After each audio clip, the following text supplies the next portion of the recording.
There had been many famous contenders for the coveted title of champion fighter aircraft of World War II, but few could match the knockout punch delivered by the P-51 Mustang.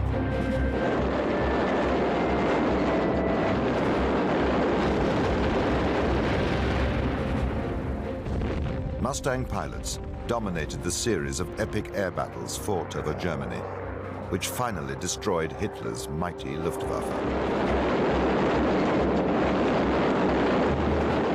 It's one-to-one combat, and you got to be aggressive. If you think you're going to be defensive in a fighter plane, you're lost. I wanted to be the tip of the spear. I thought that was the right place to be. Its unique blend of superb handling, high performance, devastating firepower, and long-range endurance made the Mustang unbeatable. It was the finest, as far as I'm concerned. For many, the P-51 Mustang remains the ultimate fighter aircraft. Using archive film and color reenactment, Battle Stations enters the dangerous world of the crack Mustang fighter pilots.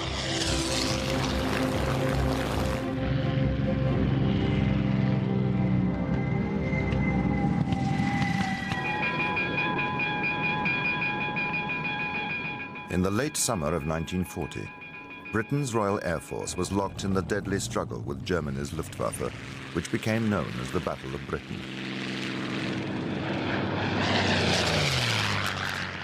The situation was critical. The British Spitfire and Hurricane fighters were good machines, but they were not being built fast enough to meet the threat of a German invasion. One solution was to import fighters from America. We soldiered on almost alone. We did know, I think, what we wanted, and we had some super brains who were ordering these things. We knew what we wanted, and we got it.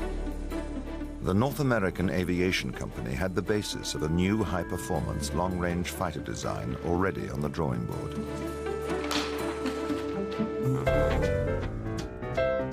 After just 117 days, they rolled out the finished airframe. It was a sleek and streamlined machine, which reached 382 miles per hour during early test flights, making it faster than the British Spitfire at low altitude, despite carrying twice as much fuel, which gave it twice the range.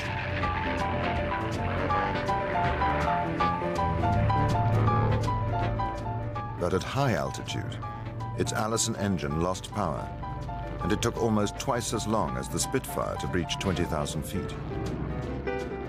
Although it was unsuited to high-altitude combat, its high speed and long range made it the ideal weapon for low-level ground attack missions. The RAF placed an order for 620 of the new aircraft, which it christened the Mustang.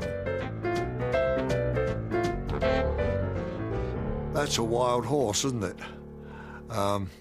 It didn't have wild traits. It was a good airplane. And but Mustang is, I mean, everybody would like a good Mustang horse. Yes, good name for it. This is the Mustang, the fastest Army cooperation aircraft in the world. They've already been in action, ground-strafing the enemy in the Axis-occupied countries across the English Channel. The RAF pilots like them. German soldiers in northern France do not. And the Americans showed surprisingly little interest in the potent new weapon they had developed for the RAF. They had no wish to be drawn into the war that was devastating Europe.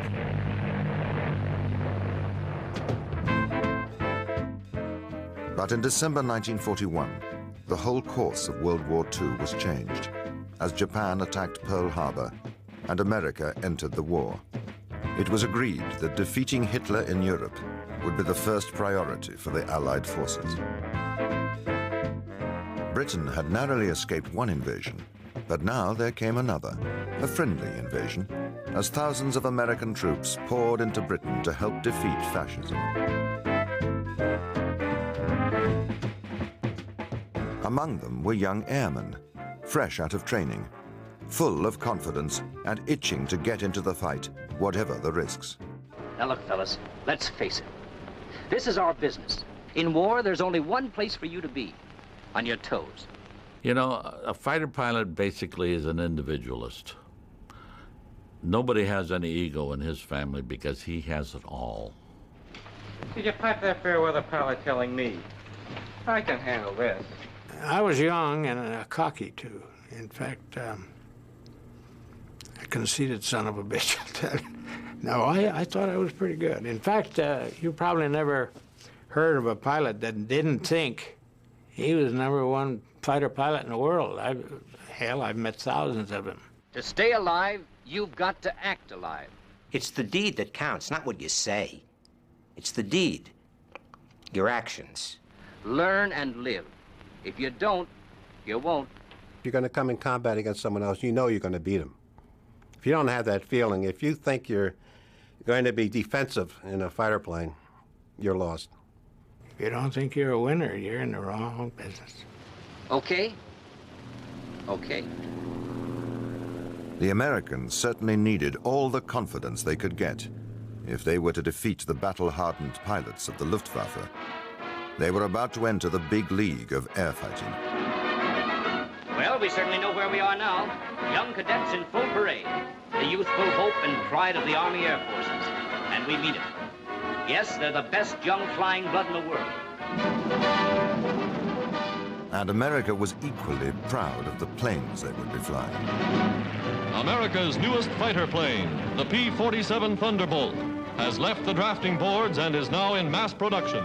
One of the main contenders for the title of Top Gun American fighter was the P-47 Thunderbolt. It was a massive machine, which tipped the scales at more than 8 tons. Thousands of rounds of ammunition are stored in its wings. Guns are tested on the ground. Thunderbolts in name, they pack thunderbolts of firepower. At low level, the Thunderbolt's weight limited its performance, but the higher it got, the better it flew, and at altitude it was more than a match for the German fighters. But the Thunderbolt's huge engine gulped fuel at the rate of more than 1 gallon every 30 seconds, which severely limited its range. And range was the key to victory in the European air war.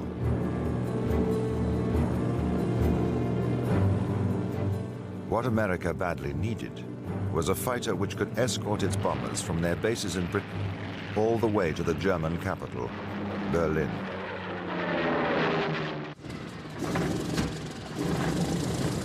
In the summer of 1943, the Allies launched a combined bombing offensive against Nazi Germany. It was a 24-hour operation. The British bombed by night, the Americans by day.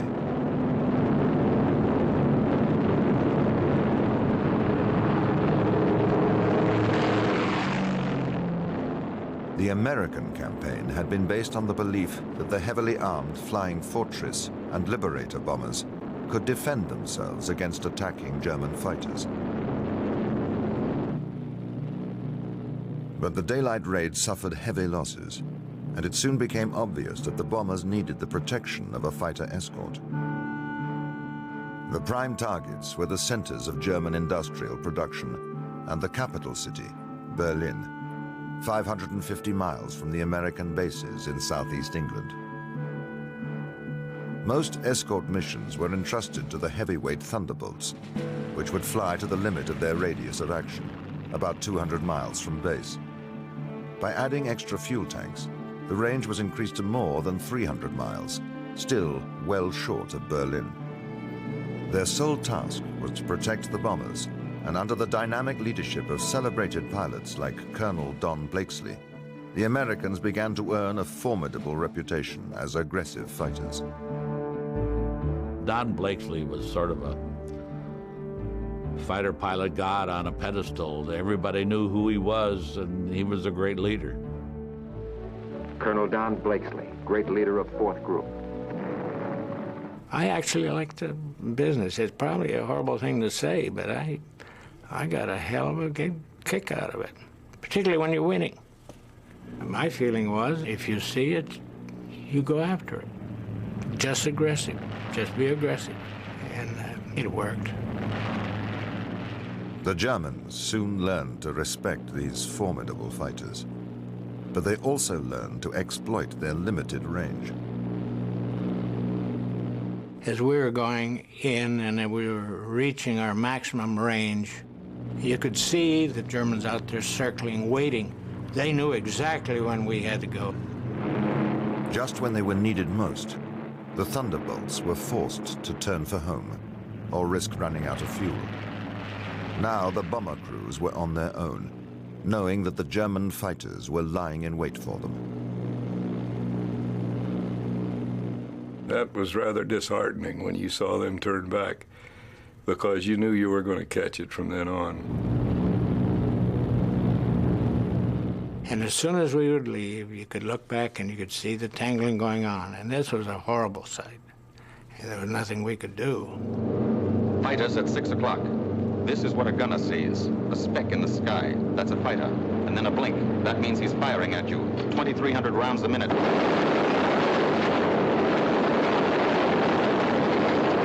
You see those leading edges light up like neon signs, and you know that they're shooting at you, and they mean business.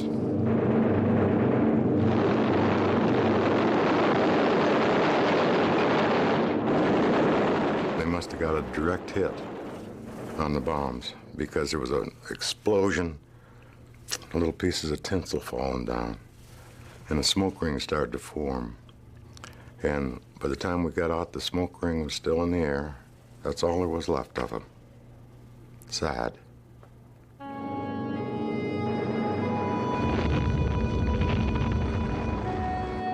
That kind of thing was dreamlike, to see this panorama of destruction in the sky and little dots sometimes jumping out of the bombers.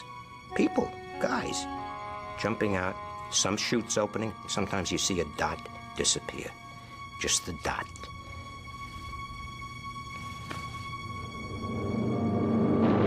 Come on, you guys, get out of that plane. Bail out. There's one. He come out of the bomb bay. Yeah, I see him. There's a tail gunner coming out. Right in front of me, his tail gunner bailed out, and he didn't have his chute snapped on. And he had it in his hand, but the slipstream took it away from him. And I saw him fall, and he had to go 26,000 feet with no visible means of support. The only thing I could think of, well, he's got plenty of time to say his prayers on the way down. Those bomber crews were brave men. What they did, I would not want to do. The only time that you feel miserable, as far as I was concerned, is when I watched the bombers going down and you couldn't do a darn thing about it. And you know they're not going to make it. And it is the most disheartening experience. Sometimes you come back and you're practically in tears. You knew that there are 10 guys in there that aren't going to be home that night. And there was nothing I, as a fighter pilot, could do about it.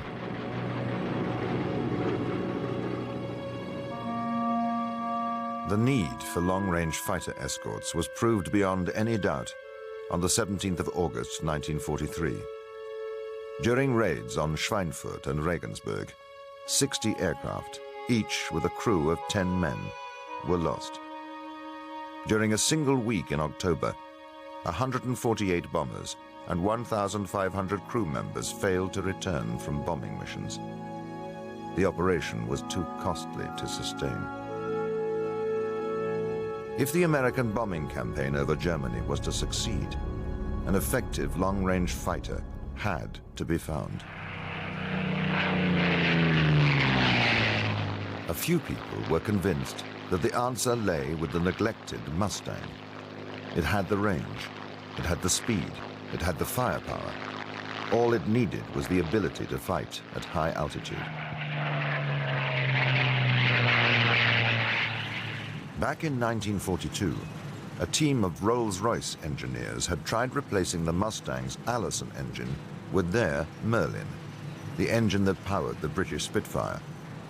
Unlike the Allison, it was highly efficient at high altitude. The result was an instant and dramatic improvement in performance.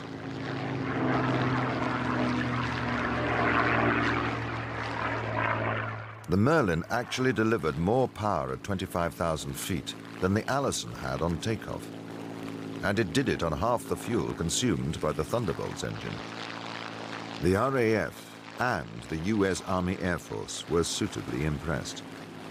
They placed large orders for the Mustang.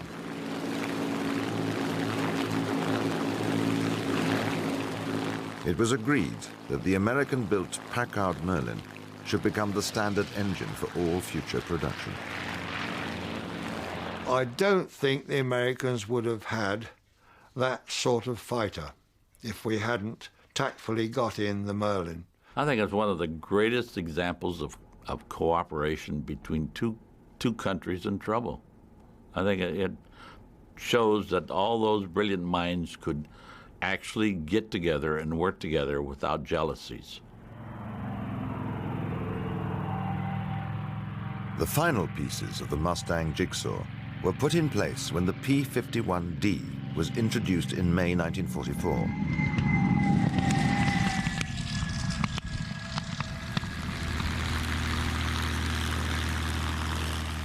The new model was redesigned with a low-back fuselage and a bubble canopy of clear plastic, giving an unrestricted field of vision while creating an entirely new and distinctive profile. The Mustang was now a thoroughbred, the undisputed champion in the Allied fighter stable. Even on the ground, with its wheels down, it looked like it was going forward. It was beautifully streamlined. It had all the right contours, I guess. It looked like a fighter plane should look. And it has a sound all of its own. There's no sound for like the P-51.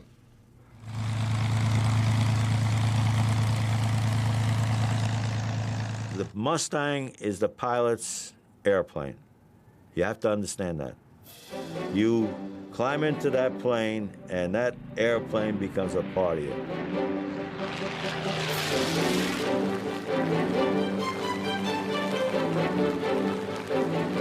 It responded so well to the controls, it just felt good to fly it.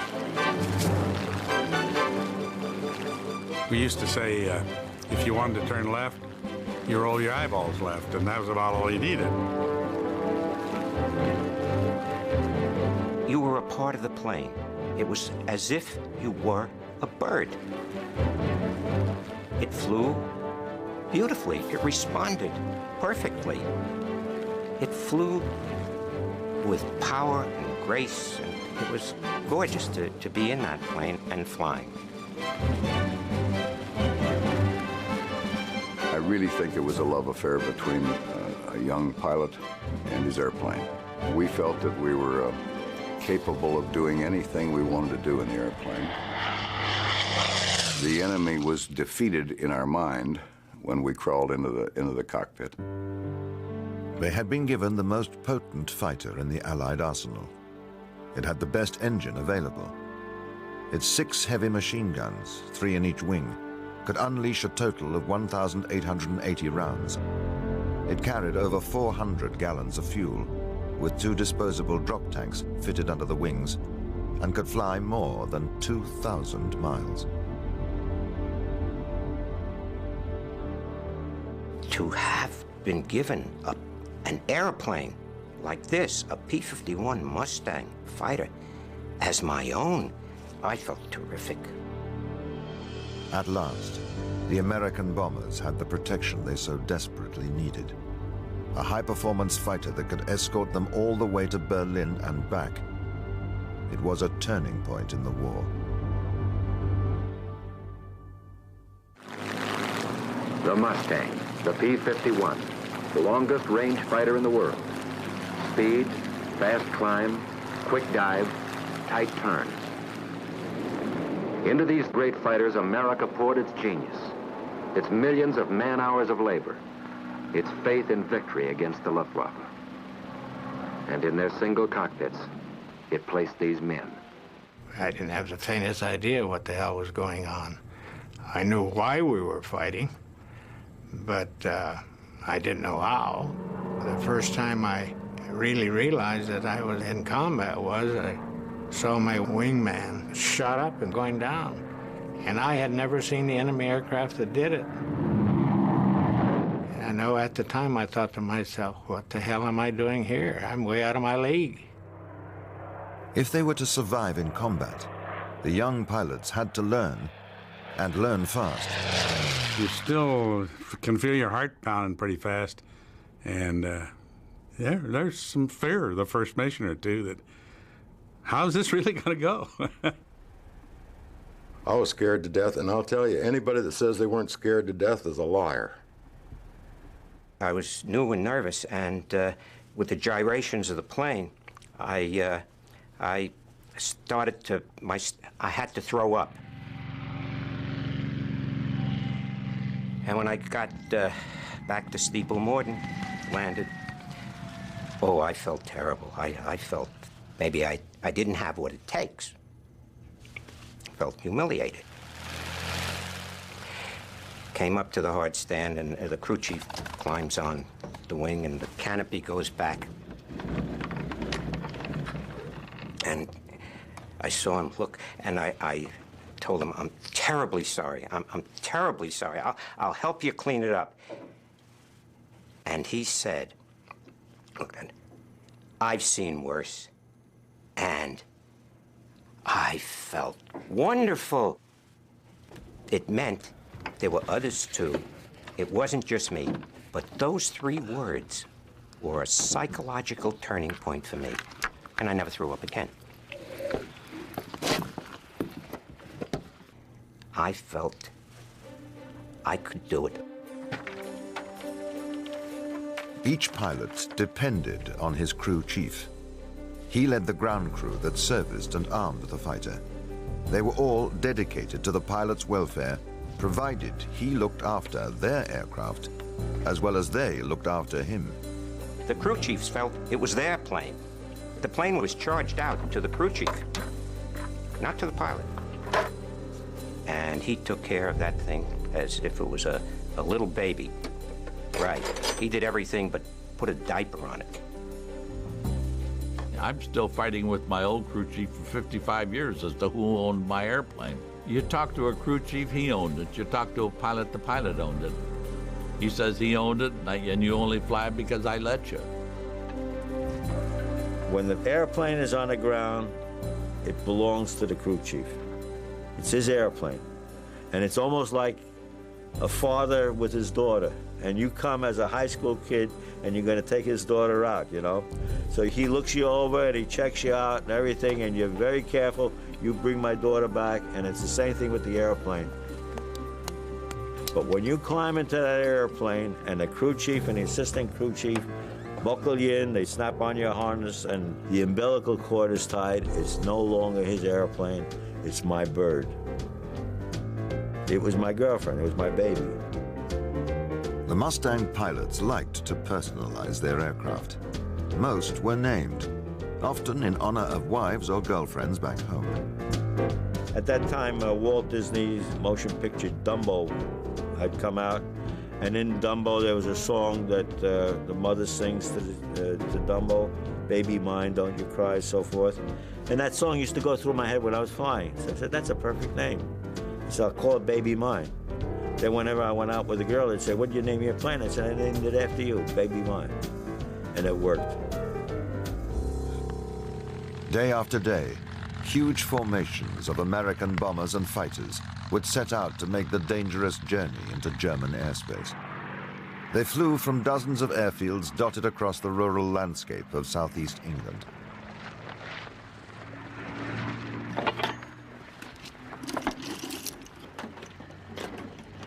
We were sort of like a flying gun platform in a flying gas tank. That's what you were.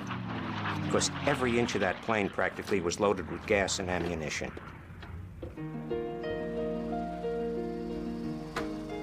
As the air crews shuttled each day between the peace of the English countryside, with its water meadows and thatched cottages, and the full horror of modern airborne warfare, they shared a strange, disjointed life.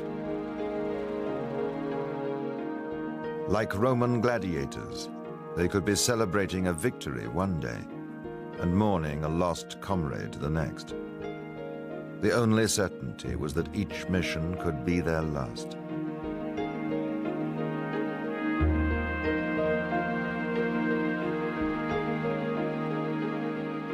I always knew I was coming back. It's always the old story, if there's 100 fighter pilots in a room and the old man said, this mission is so dangerous, only one of you is coming back, you'll look at all the others and say, you poor fellas.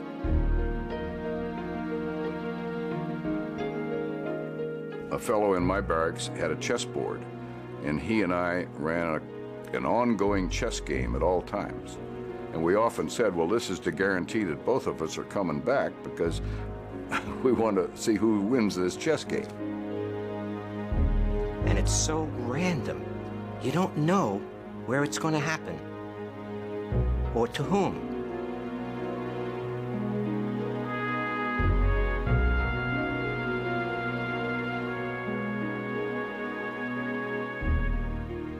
We would really feel bad if we lost some of our people.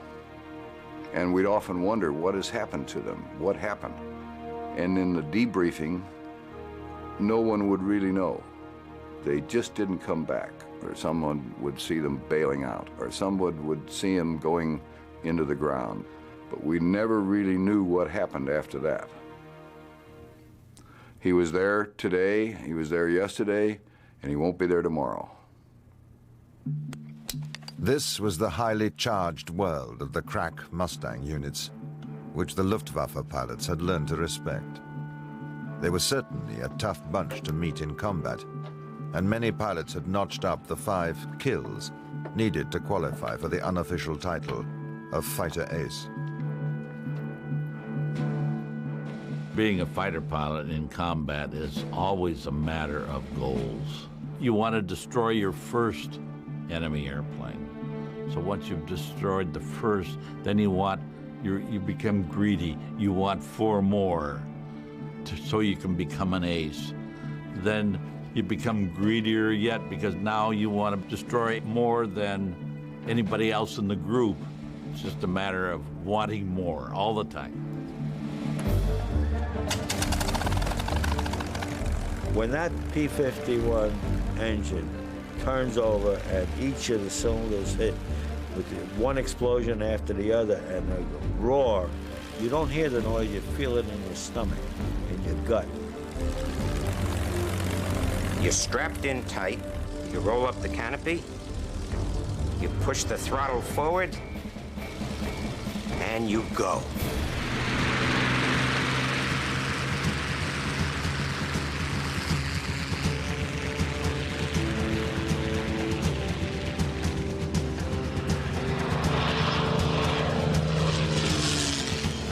There were several mornings when we were escorting and the sun was just coming up.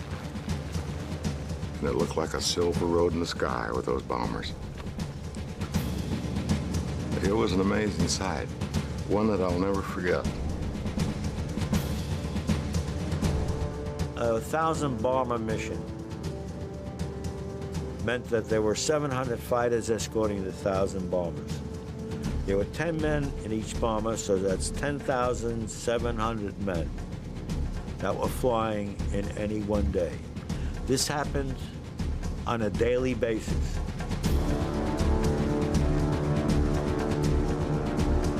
It must have been terrifying to look up and see 1,500 contrails that would whiten the sky as we swept in over Germany.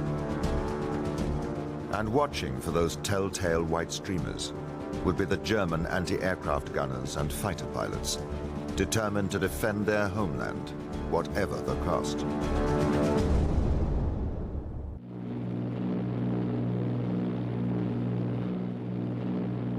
Flying several thousand feet above the bombers, the fighter escorts would weave to and fro, constantly on the lookout for the enemy.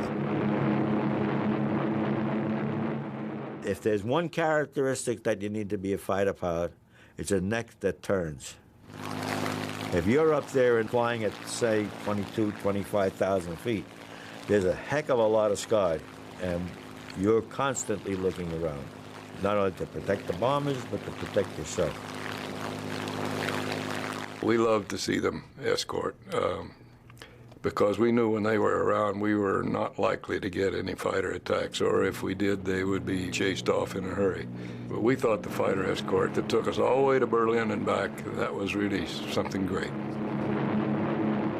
Escort duty could be lonely work, with only the minimum of radio contact to break the isolation. You didn't hear swishing or anything like that of wind going by. All you heard was the noise of this powerful Rolls-Royce Merlin engine in front of you. And you hoped you heard that noise through the entire flight. The pilot would regularly switch between the Mustang's 5 fuel tanks, draining the external tanks first. They would be dropped before going into action. Escort missions could often last for more than 6 hours, and pilot fatigue was always a problem. You were the only person in the plane, of course. You were the pilot, you were the navigator, and you were the gunner. When I got up high there, like 22 or 23,000 feet, and I might not have, no one else was around, I had this terrible lonesome feeling with the earth way down there. When you get up at altitude, it's 50 degrees below 0 centigrade outside that plane. And when you have 1/8 of an inch aluminum between you, it doesn't insulate you, it conducts the cold into the cockpit, so it is cold.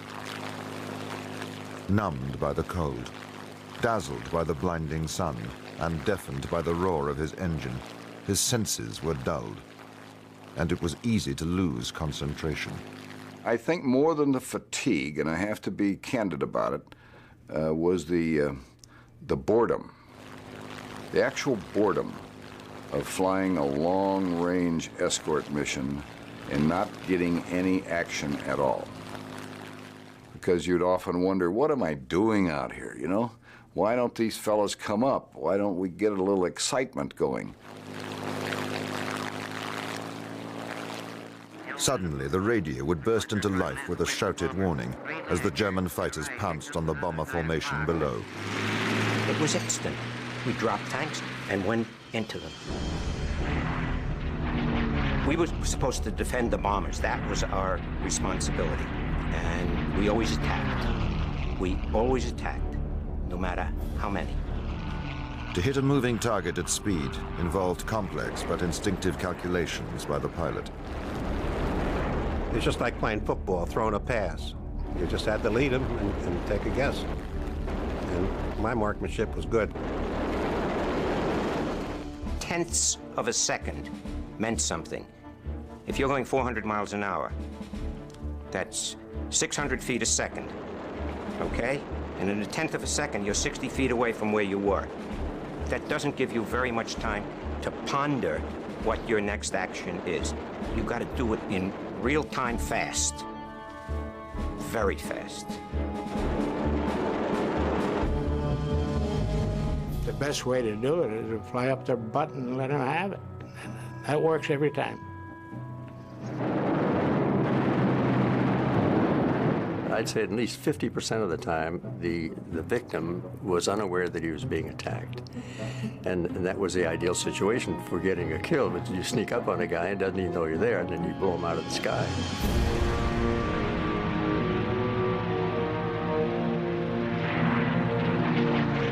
We flew right under a flight of 109s. My wingman, Bert Stiles, was yelling, 109s, let's get out of here. And I just said, don't panic, Bert. He was fairly new, but don't panic. I pulled in behind him and I thought, boy, we're gonna get something here. And Bert's screaming on to me again, let's get out of here, let's get out of here. He sees that there's another flight following that flight, and we're in between them, and I'm fat, dumb, and happy until I realized that those sounds I heard outside the cockpit were not my engine backfiring, but 20mm shells exploding. And then I knew Bert knew more than I did. I slammed the stick over to the left and kicked the right rudder just as hard as it could to snap roll the airplane down into the clouds again. Got down below, everything's nice, peaceful down there. Once a running dogfight had developed, the odds were more even. Combat quickly became a confused series of chance encounters and narrow escapes. I looked to left, and there was an ME-109 shooting at me, coming through this break in the clouds. And you could see the black smoke coming from the wings as he was firing, but he was head-on to me. I yelled, "Break left, yellow flag." Attempts to outdive an attacker often ended with a high-speed chase at low level. With no chance to bail out, it meant almost certain death for the loser. He knew he was going to crash, so he pulled up, trying to get altitude to bail out. And he didn't quite make it. The parachute didn't quite open, and of course I saw him hit the ground. And that was a very, well, it was a difficult moment, let's say. Then you realize those people are just like I am. You know, he's a fighter pilot, and I was too. All this happens in a matter of seconds. And that's a long time, seconds. The German capital, Berlin, was ringed by hundreds of anti-aircraft guns. As the bombers neared their target, they had no choice but to fly straight into the barrage of exploding shells. Now the escorting fighter pilots could do nothing except watch. Even the Mustang couldn't fight the flak. When you were on a bomb run, you knew that bombardier, his bomb sight, was controlling the airplane, and you knew that he wasn't going to take any evasive action. No way he could. And so you were sort of a sitting duck. When I talked to fighter pilots, they said, "Boy, I wouldn't want to be in your shoes. You know, they're flying through all that flak. We don't mess with that." Then I say, "Well, I wouldn't want to be in your shoes either." But it just seemed to me like what they were doing was a heck of a lot more dangerous than what we were doing.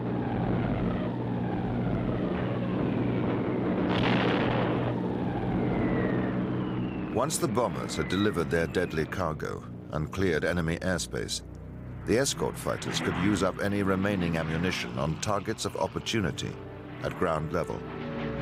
Luftwaffe bases, road convoys, and supply trains were the favorite targets.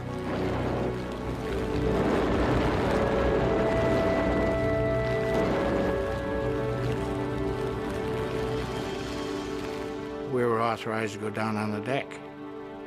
And then you have a lot of fun there. Anything that moves, you shoot it. But ground attacks were highly dangerous operations. For every Mustang shot down by enemy aircraft, 5 were lost to ground fire. You'd come in over the treetops, you'd come up like this, and as soon as you came up, tracer bullets, all these red golf balls would be coming at you. My mind flipped back to when I was a little kid sitting in the dentist chair. I thought, it's not going to hurt long. And that's what I thought every time that I was in a situation like that. It won't hurt long.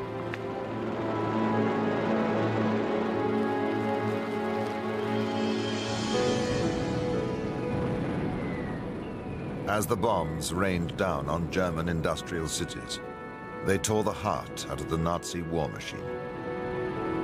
We knew that we were causing a lot of devastation down there. And it bothered me a little sometimes, the fact that we sometimes dropped through an overcast, so we weren't hitting a military target, we were just hitting the city. And I rather imagined sometimes that my bombs might be killing somebody that I'd rather not kill. The crack German fighter units that had once dominated the air war now found themselves running out of everything, from spare parts and fuel to serviceable aircraft and trained pilots. Toward the end of the war, they were scraping the bottom of the barrel, and these kids, I don't know how much training they had, but it was obvious they didn't have too much. So, like shooting fish in a barrel. And if it's the enemy, I don't mind shooting fish in a barrel.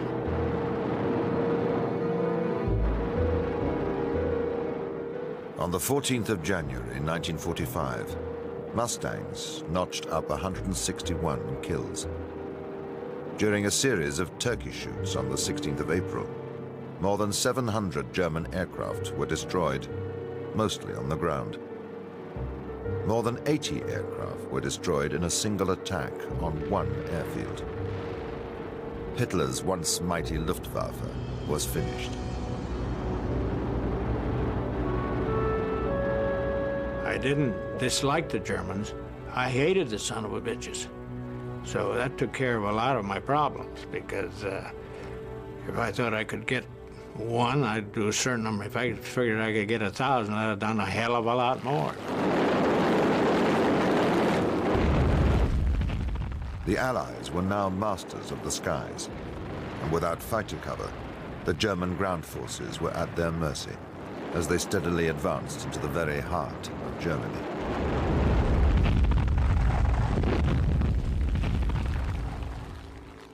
Hermann Goering, the chief of Hitler's Luftwaffe, knew only too well the part played by the Mustang in his defeat. "When I saw the fighters over Berlin," he told his captors, "I knew the jig was up." When the war in Europe finally ended in May 1945, the Mustang still played a crucial role in the Pacific. But its glory days as a long-range escort fighter were almost over. That was a hell of a plane. It was one of a kind. In its day, I mean, it was the finest as far as I'm concerned. You never forget it. I got to tell you this. I think what it is, that was the only thing I've ever done in my life that did anything for mankind. And so you never forget it. I dream about missions today. I dream about what I could have done, what I should have done, where I made mistakes, where I could have improved myself. I still dream about it all the time. In those days, there was a strong sense that we were fighting to save democracy, without a doubt. We were all committed to winning, and, if necessary, to sacrifice our lives. There was no question about it. People didn't draw back, even though they were outnumbered 15-1.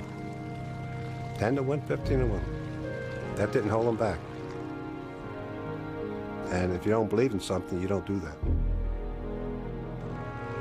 People have asked me, didn't you just hate it?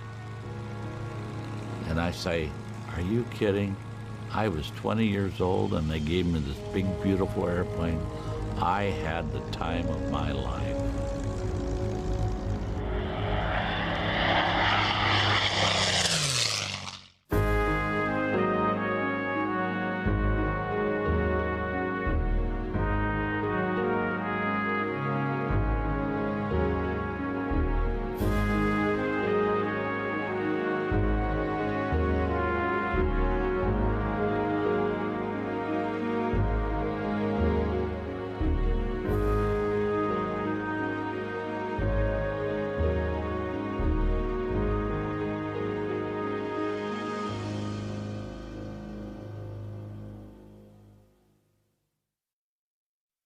I had a cousin named Sylvan Feld.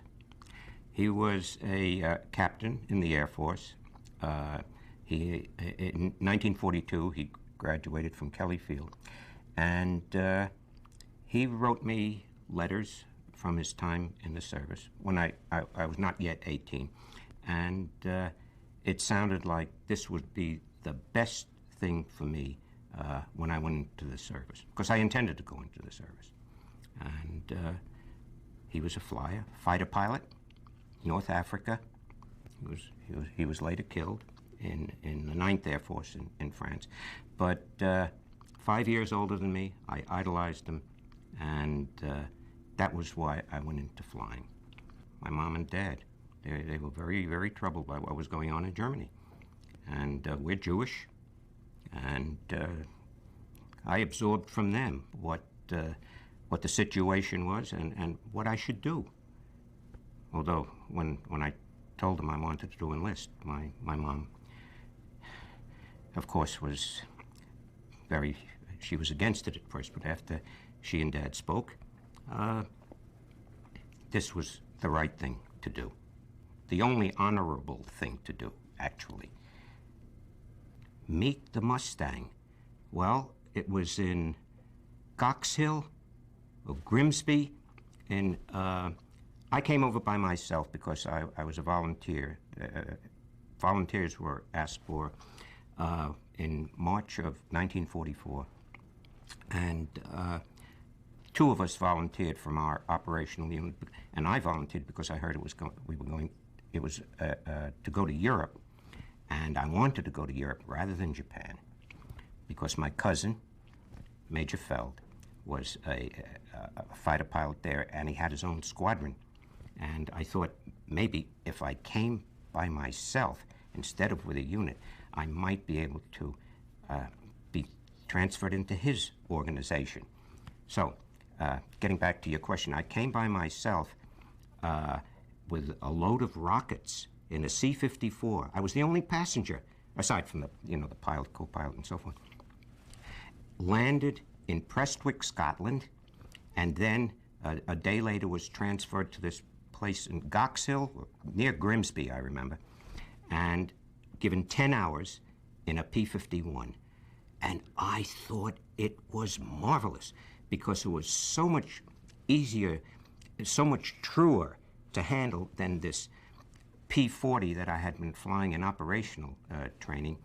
It responded so beautifully, and after the 10 hours, I was sent as a replacement to the 355th Fighter Group, 357th Squadron in Steeple Morton, and I was ready to go.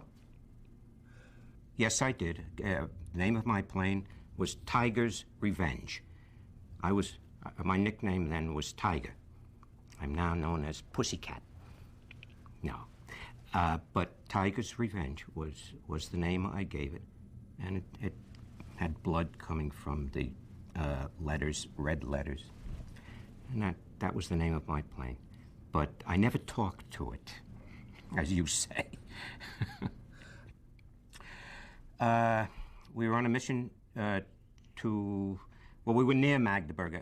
We were going south toward Leipzig, but we were near Magdeburg, and I was flying, you fly in a flight of 4, and I was flying yellow 4, okay? And yellow 3 is here, yellow leader is here, and yellow 2 is to the right of yellow leader. So my job as yellow 4 would be to keep looking to the right to see that nothing was happening untoward to my other flight people in the flight, and they in turn would be looking to the left toward me. Not yellow 4, not yellow 3. He would be looking toward the right too, mostly.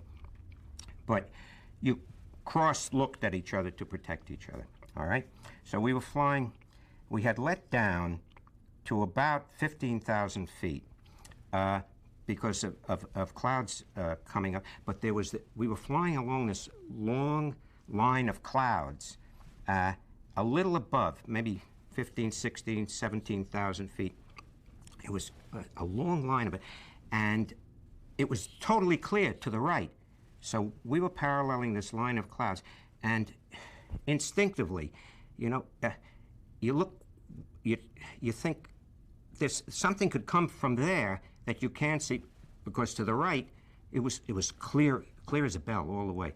So I would occasionally go like this to look to the left instead of concentrating 100% looking to the right. And it was lucky I did, because there was a break in the clouds, and at this one instant, I looked to the left, and there was an ME-109 shooting at me, coming through this break in the clouds. And you could see the black smoke coming from the wings as he was firing. I knew he was firing at me, but he was head on to me.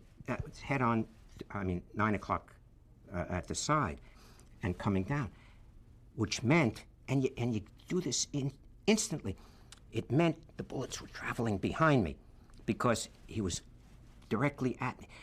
So there was the only thing I could do, I yelled, "Brake left, yellow flight," and I pulled back as hard as I could, left rudder, turned into him so I would fire at him head on, and I went into a spin. That I stalled. I pulled back so hard and I went, and then I pushed down in my stall. It was a shudder and then down, and I put on all I could, all the mercury I could, and going down, and on top of the stick, there's the button which you use for bomb drops or for release of external tanks. So I popped the button. You're doing all of these things instantly. And my left external tank came off, and my right external tank stayed on. So I fired the guns. You had to put your gun switch on, too, because you kept it off. All of these things you do within a second. And fired the gun. The right external came off, and now I was going down very, very fast in a dive. I did about 2 360s in the turn of pulling out of the spin. I'm listening on the radio at the same time, and Ed Maroney, who was I was flying, he was custard yellow 3. I was flying his wing. He said, "I see him. I got him. And then I'm while this is happening, I'm pulling up, and when you're pulling up out of a very high-speed dive, your blood rushes down from your head, and I thought I would black out, but I didn't, and pulled up, and I was coming up very, very fast, and I'm looking up, trying to find him, and he said, Maroney said, "He's out-turning me. He is out-turning me." And then I saw them, and I came up, and I was above them very quickly, and they were in a tight luff berry, and I came down with about a 30-odd degree deflection shot onto the ME-109, and I fired a burst at him, and he broke off and went to the deck, at about a 45-degree angle, toward the south. Toward the south, toward Leipzig. And I followed him, and because of my speed, he was in a turn, which is not a fast thing to do in comparison to me, who had altitude then, some altitude, and the momentum from my pullout from this very high-speed dive. I caught up to him fairly quickly and was firing all the way, in bursts. You don't fire like that in the movie. You just go, and I saw the bullets flashing on the fuselage, and we were now just about on the deck, and I saw parts of his canopy fly off and pieces of the plane fly off, and I saw he seemed to be trying to get out, and I kept on firing, and he was damaged terribly, and he crashed right under me. Maroney said, I didn't see the actual crash. My gun camera film shows all the damage and the flights and these, and he said, "Nice shooting, Tiger." That was the next thing that the other guys heard. It was, I got him, he's out-turning me, out-turning me. Pause, nice shooting, Tiger. And all this happens in a matter of seconds. Seconds. And that's a long time, seconds, in a dogfight, because dogfights are over very quickly. That's all.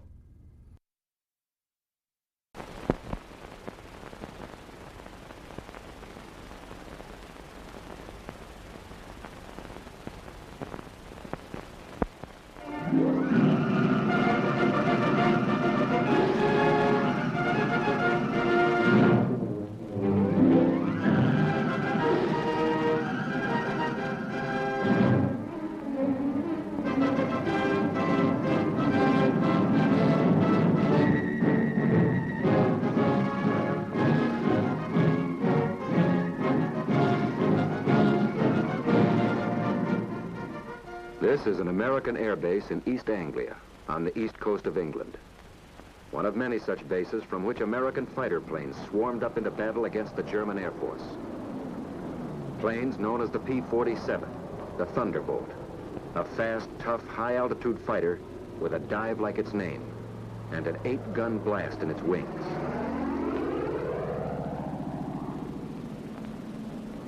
The Lightning, the P-38, master of the air in many theaters of war with its long range and concentrated firepower.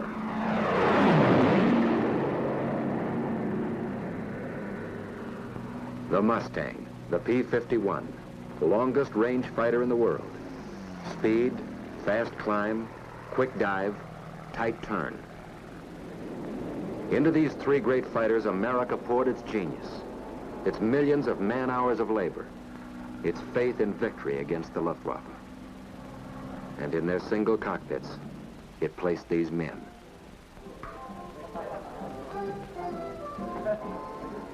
Relaxing now, but not for long. At headquarters, 8th Air Force, General Doolittle is discussing fighter protection. The 8th Fighter Command will give fighter cover to targets and back from the target. Desirable that we peel off as many fighters as possible to come down east of the Ruhr and strafe ground targets.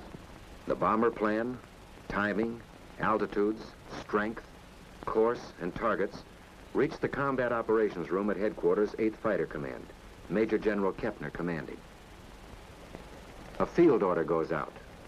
62nd Group P-47s will escort heavy bombers over enemy coast through target to limit of endurance. The machinery is set in motion. Now comes the briefing for the mission, and everybody present. These Thunderbolt pilots are veterans of many missions, so the colonel gives them only the essentials. They are to escort the bombers to a target about 40 miles east of Mannheim, and then proceed to the strafing of aerodromes north of Frankfurt. They're given times of takeoff, rendezvous, escort, strafing. The pilots make notes on the backs or palms of their left hands. Intelligence warns them that they may expect considerable enemy opposition today. The Germans have brought in some 100 single-engine fighters. On the field, planes warm up. It's takeoff time for the Thunderbolts.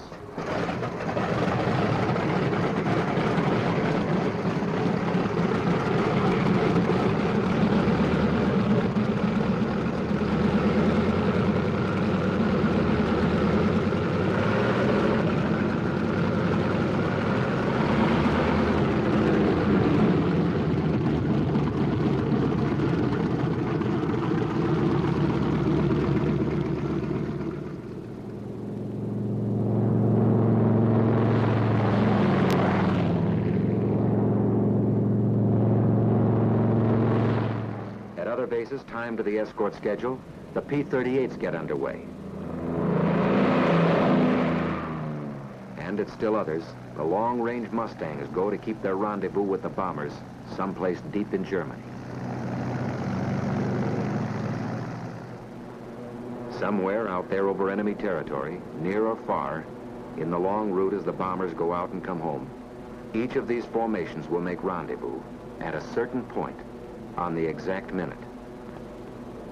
The Thunderbolts climb steadily over the channel into hostile skies.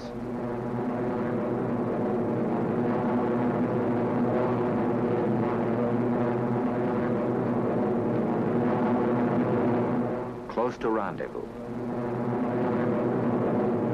And in the distance are the bombers. Advanced formations of an armada perhaps 100 miles long. The Thunderbolts maneuver for their escort position.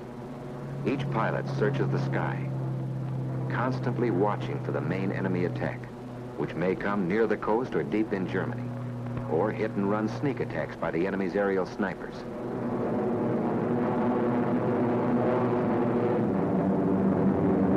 And then, at another rendezvous point, comes a group of Mustangs to relieve the Thunderbolts. This is Red Leader. Okay, men, it's time to break escort. Mustangs coming in at 8 o'clock. The Thunderbolts break escort. They head for home, watching for every possible strafing target on the way. The Mustangs, far in the distance, sweep the surrounding sky as they come in to take the places held by the Thunderbolts. One of the most important features of long-range fighter escort is this relay system. Because of the differences in bomber speeds and the need of much weaving, fighters used up their gas. Thus, the same group of fighters could remain with the bombers only 25 to 40 minutes out of a 6 or 8 hour mission, going and coming. And 1,000 fighters might be needed to keep anything from 40 to 100 on the job at all times. While the enemy could strike with 250 at any point he selected, our fighter groups had to relieve at rendezvous points all along the route. But on the German side, the Luftwaffe was forewarned an hour and a half in advance, even as our bombers gained altitude over England. This captured German film shows how quickly their 109s and Focke-Wulf 190s got into action after a warning. They had plenty of time to mass their fighters at a chosen point of attack and to outnumber our escort at anything from 2 to 1 to 10 to 1. They were as grimly determined to stop our great daylight thrusts into their industrial heart as our bombers and fighters were resolved to press them home.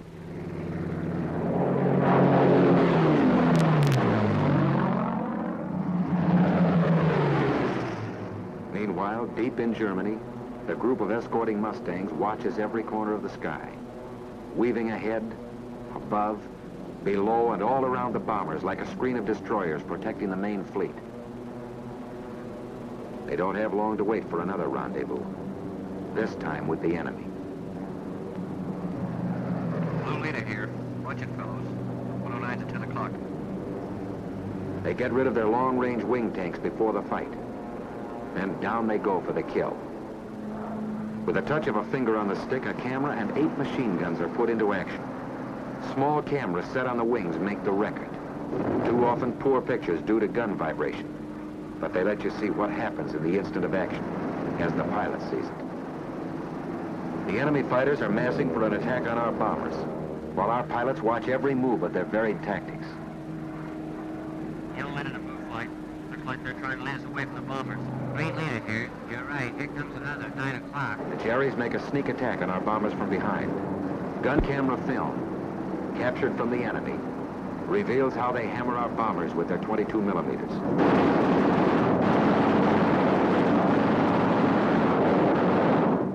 A B-17 catches fire and goes down in flames. This one had half his tail shot off, but is still going ahead.